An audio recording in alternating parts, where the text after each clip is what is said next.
காஷாயத்தை கட்டு சஞ்சரிக்கக்கூடிய வெளிவேஷம் போடுற பாஷண்டிகளுக்கும் நாஸ்திகளுக்கும் உன் தரிசனம் கிடைக்குமா? லோக தர்ம பராணாஞ்சே இதையும் விட்டு லோகத்தை ஃபாலோ பண்ணிட்டு இருக்கணும் சார் அப்படின்னு சொல்லிட்டு நிறைய பணத்தை சம்பாதிச்சு சாப்பிட்டுட்டு தூங்குறவனுக்கும் உன் தரிசனம் கிடைக்குமா? இல்லை ஆராதா இருக்கட்டும், தேவாலாதா இருக்கட்டும், அசுராலா இருக்கட்டும், முனிவர்களா இருக்கட்டும், எச்சர்களா இருக்கட்டும், ராட்சசர்களா இருக்கட்டும், சித்தர்கள், யோகிகள் யாவருக்கும் உன்னுடைய தரிசனம் துர்லபம். ஆனா யாருக்கு நீ தரிசனம் கொடுக்கிறாய் அதை சொல்றார். சத் சங்கலாப நிரதாக கதாசிரவண தத்பராக நாம சங்கீர்த்தனானந்த நிமக்னாக புலகாஞ்சிதாக ஆனந்த பாஷ்ப சுஸ்னிக்த நயனாக பிரேம பூரிதாக கத்கத ஸ்வர சம்பன்னாக திருட விஸ்வாச சம்யுதாக வைதிகாக தார்மிகாஸ்தைவம் ஜிதக்ரோதாக ஜிதேந்திரியாக அஷ்டாட்சர ஜபப்ரீதாக தியான சம்லக்ன சேதசः யுக்தா விரஹதாபேன நித்ராகார விவர்ஜிதாக கிருஷாக பிரலாப சம்யுக்தாக நித்யம் தரிசன காஞ்சயாக. எவர்கள் உன்னிடத்துல பரம பிரேம கொண்டு அல்லும் பகலும் உன்னுடைய பரிணாமத்தை ஜபித்து கொண்டு உன்னை தரிசனம் பண்ணுங்கிற தியானத்தினாலே கங்குலும் பகலும் கந்துயில அறியாள் என்கிறபடி நித்ரா ஆகார விவர்ஜிதாக யுக்தா விரகதாபேனே சுவாமி நம்மாழ்வார போல விரகதாபத்தினால யார் கதறாளோ அவளுக்கு அல்லவோ உன்னுடைய தரிசனம் தாகும். அந்த பக்தி இல்லாம தரிசனம் பண்ணினால் சூர்பனக பார்க்கலையா, சிசுபாலம் பார்க்கலையா, துரியோதனம் பார்க்கலையா, துரியோதனம் வீட்டிலேயே போய் கண்ணபிரான் நிற்கலையா, துரியோதனம் பார்க்கலையா, துரியோதனம் மாதிரி பார்த்துட்டா ஒரு பெருமையா? கோபிகைகளை போல தன்மனஸ்கா ததாலாபகா தத்விஜேஷா ருருதுகு சுஸ்வரம் ராஜன் அழுது தீர்த்தார்கள் இல்லையா கோபிகை? அப்படி கதறி எம்பெருமான் வந்தா அப்பதான் எம்பெருமானுடைய அருமை தெரியுமே தவிர ஏனால் உள்ளம் கனிய வேண்டாமா? பக்தினா என்ன? உள்ளம் கனியர். அந்த உள்ளம் கனிந்து எம்பெருமான் வந்தாதானே தகும் என்று சொல்கிறார். இப்படி வரத்வாஜ பகவான ஸ்தோத்திரம் பண்ண பகவான் அங்கேயே அர்ச்சாவதாரம் கொண்டு அந்த கஷேத்திரத்திலேயே இருக்கிறார். இந்த பகவானுக்கு வேணி மாதவன் அப்படின்னு பெயர். 4 மாதவர் ஸ்வரூபம். ராமேஸ்வரம்னு சொல்றோமே அங்க சேது மாதவர், காசியிலே பிந்து மாதவர், பிரயாகையிலே வேணி மாதவர், பிருந்தாவனத்திலே ராதா மாதவர் என்று 4 இடத்துல 4 மாதவ ஸ்வரூபமாக எம்பெருமான் எழுந்துள்ள இருக்கிறார். இந்த பிரயாகை கஷேத்திரத்துலதான் ராமபிரான் ஒரு சமயம் வந்தார் இல்லையா?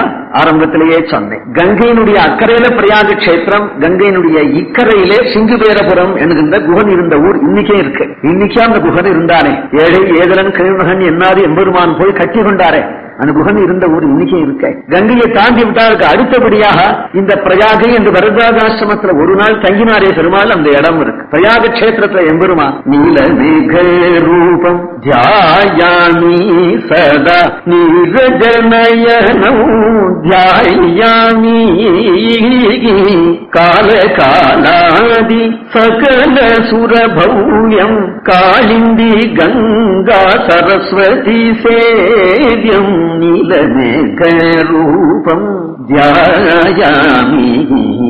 அந்த கஷேத்திரம் வேதத்திலையும் பிரசித்தம். இந்த கஷேத்திரம் ருக்வேதத்திலையும் சில பாகத்திலையும் இந்த கஷேத்திரத்தை புகழறது. பத்மபுராணம் முதலிய புராணங்களும் இந்த கஷேத்திரத்தினுடைய பெருமையை சொல்றது. சீதா சீதே எத்திர தரங்க சாமரே நத்யம் விபாதம் முனிபானு கன்னிகே லீலாதபத்ரம் வகதேவ சாட்சாத் சதீர்த்தராஜோ ஜெயதி பிரயாக.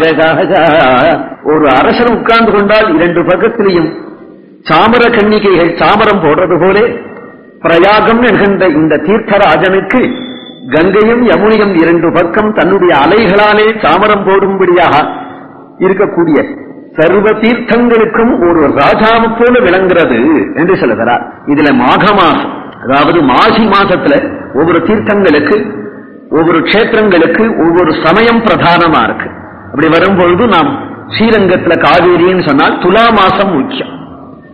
துலா மாசத்துல அதாவது ஐப்பசி மாசம் 30 நாளும் ஸ்ரீரங்கத்துல தங்கி காவேரி ஸ்நானம் பண்ணி ரங்கநாதனை வழிபட்டா ரொம்ப விசேஷம் என்று ஸ்ரீரங்க மகாத்மியம் சொல்றது. அதேபோல பிருந்தாவனத்திலே யமுனையிலே கார்த்திகை மாசம் முக்கியம். கார்த்திகை மாசத்திலே பிருந்தாவனத்திலே யமுனையில ஸ்நானம் பண்ணி கண்ணபிரான வழிபட்டா முக்கியங்கிறது போல கும்ப மாசம் அதாவது மாக மாசம் மாசி மாசத்துல பிரதான கும்பமேளான்னு நடத்துறா. மாசி மாசத்திலே இங்க மாசி மாசத்துல பகவான ஆராதிக்கிற முறையும் மாக மாதவன் என்று மாசத்தினாலையும் சொல்லப்படுகிறது புராணங்கள்ல.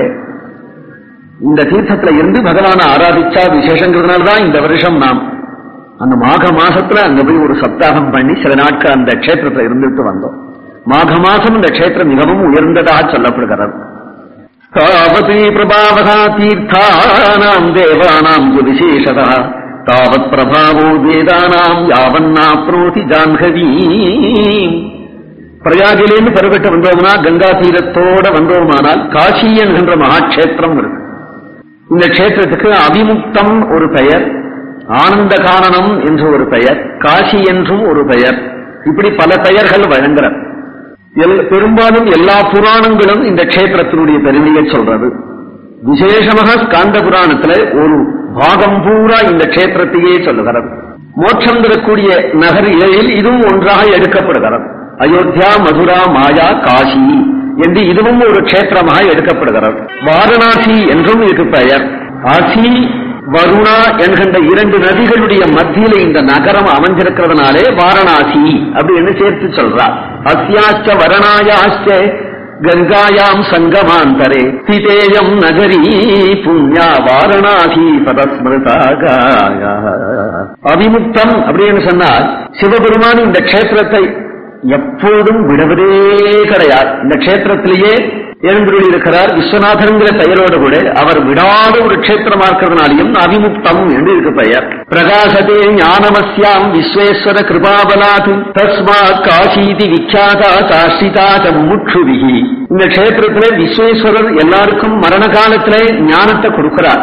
ஞான பிரகாசம் உண்டாகிறதுனாலேயே பிரகாசத்தினாலேயே இதுக்கு காசி அப்படிங்கிற பெயரும் உண்டு. ஆனந்த காரணம் நாம பிரசித்தம் புவனத்ரயே. பார்வதி கல்யாணமாகி சிவபெருமான் இங்கு தன்னுடைய விகார வனமாக இந்த இடத்தை ஏற்றுக்கொண்டார் அப்படிங்கிறதுனாலையும் ஆனந்த காரணம் என்றும் பெயர். ஆனால் இந்த இடத்துல சிவபெருமான் பின்னாடி வரா. முன்னாடியே இந்த கஷேத்திரத்துல அக்னி பிந்து என்கின்ற மகரிஷி தபசு பண்ணி கொண்டிருக்கிறார். அக்னி பிந்து ரிதிக்ஷாதா தபஸ்தக்ரே மகாபதி அபிமுக்தே மகாட்சேத்ரே மாதவ தியான தத்பரஹா. கடுமையான கோரமான தபசு பண்றார்.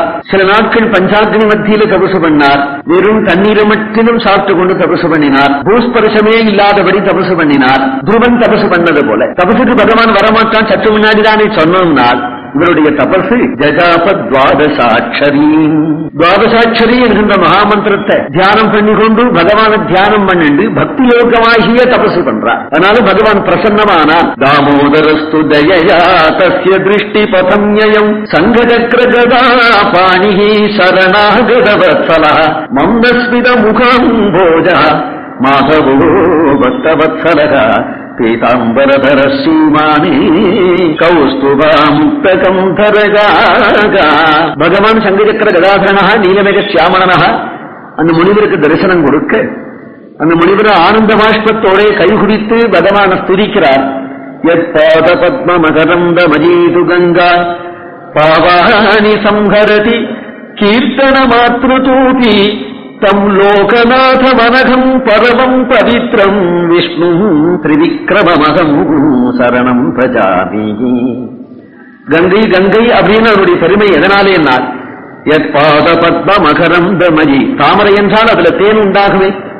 பகவானுடைய சரணத்தை தாமரையும் தானே சொல்றோம்.